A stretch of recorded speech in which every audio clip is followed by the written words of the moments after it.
శతాబ్దాలుగా శ్రీమహావిష్ణువు దశావతారాలు దివ్య హస్తక్షేపాన్ని సూచించాయి. కాని అవి మనిషి పరిణామ క్రమం మరియు మన జీవన ప్రయాణానికి ఎలా అనుసంధానమయ్యాయి? పదండి, దశావతారాల అర్థాన్ని మరియు మానవ జీవితంతో వాటి అనుబంధాన్ని అర్థం చేసుకుందాం. మత్స్య అవతారం జీవితం ప్రారంభ దశను సూచిస్తుంది. మాతృగర్భంలో శిశువు నీటిలో మత్స్యంలా ఉండడం ఈ అవతారాన్ని ప్రతిబింబిస్తుంది. ఈ దశలో శిశువు పూర్తిగా తల్లి పాలపై ఆధారపడతాడు. భద్రత, ప్రేమ, సంరక్షణ అత్యంత ముఖ్యమైనవి. కూర్మావతారం పిల్లల యొక్క మౌలిక ఎదుగుదలను సూచిస్తుంది. పిల్లలు నడక నేర్చుకోవడం, స్వతంత్రంగా నిలబడటానికి ప్రయత్నించడం, మొదటిసారి కొత్త ప్రపంచాన్ని అన్వేషించడం ఈ దశలో జరుగుతుంది. వారి నేర్పును అభివృద్ధి చేసుకుంటూ నేలమీద స్థిరంగా నిలబడేలా మారతారు.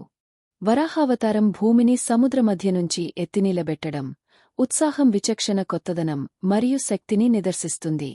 బాల్యం మన జీవితానికి బలమైన పునాది వేస్తుంది. జీవితంలో అత్యంత ఉల్లాసభరితమైన దశ. కొత్త విషయాలను నేర్చుకుంటూ ప్రపంచాన్ని అర్థం చేసుకోవడానికి తొలిమెట్లు వేస్తారు. నరసింహుడి ఉగ్రత ఈ దశను ప్రతిబింబిస్తుంది. యువతకి ఈ దశలో శారీరక శక్తి, భావోద్వేగాలు తీవ్రంగా పెరుగుతాయి. ధైర్యం, స్వీయ నియంత్రణ మరియు ధర్మబద్ధమైన నిర్ణయాలు అత్యంత అవసరం. వామనుడు 3 అడుగుల భూమిని అడిగినట్లు యువత తమ జీవితంలో కొత్త లక్ష్యాలను నిర్ధారించుకుంటారు. విద్య, వ్యక్తిగత అభివృద్ధిలో ముందుకు సాగే దశ ఇది.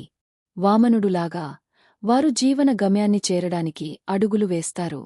పరశురాముడు అన్యాయాన్ని ఎదురించి న్యాయాన్ని నిలబెట్టిన యోధుడు తదుపరి తపస్సును ఆశ్రయించాడు. ఇదే విధంగా మనం కూడా యువదశలో పోరాడుతూ అనంతరం శాంతిని ఆశ్రయిస్తాము. పరశురాముని కథ మన జీవిత ప్రయాణంలో ధర్మయుద్ధం నుంచి ఆత్మసాక్షాత్కారానికి మారే దశను ప్రతిబింబిస్తుంది. శ్రీరాముడు తన ధర్మాన్ని పాటించినట్లు వ్యక్తులు ఈ దశలో కుటుంబ బాధ్యతలు నిర్వహిస్తూ సమాజానికి ఆదర్శంగా నిలుస్తారు. నైతికత, న్యాయం, ధర్మబద్ధమైన జీవితాన్ని కొనసాగిస్తారు. కృష్ణుడు తన చతురత, రాజనీతితో మార్గదర్శకత్వం వహించినట్లు ఈ దశలో వ్యక్తులు సమర్థతతో వ్యవహరించాలి. ఈ దశలో వ్యక్తులు జీవితాన్ని లోతుగా అర్థం చేసుకుంటారు. కుటుంబం సమాజానికి మార్గదర్శకత్వం చేయడం కీలకం. బుద్ధుడు జ్ఞానాన్ని పంచినట్లు ఈ దశలో ఉన్నవారు తమ జీవిత అనుభవాలను ఇతరులతో పంచుతూ సమాజాన్ని మార్గనిర్దేశనం చేస్తారు.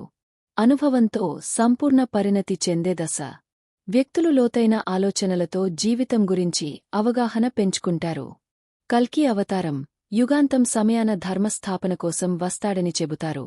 అలాగే మనిషి తన జీవిత ప్రయాణాన్ని పూర్తిచేసి తన భౌతిక ప్రయాణాన్ని ముగించే దశ ఇది. మోక్షానికి సిద్ధమయ్యే సమయం. దశావతారాలు మానవ జీవనయాత్రను అద్భుతంగా ప్రతిబింబిస్తాయి. జననం నుండి మోక్షం వరకు సాగే ఈ ప్రయాణం జీవితాన్ని అర్థవంతంగా మార్చే విలువలను నేర్పిస్తుంది.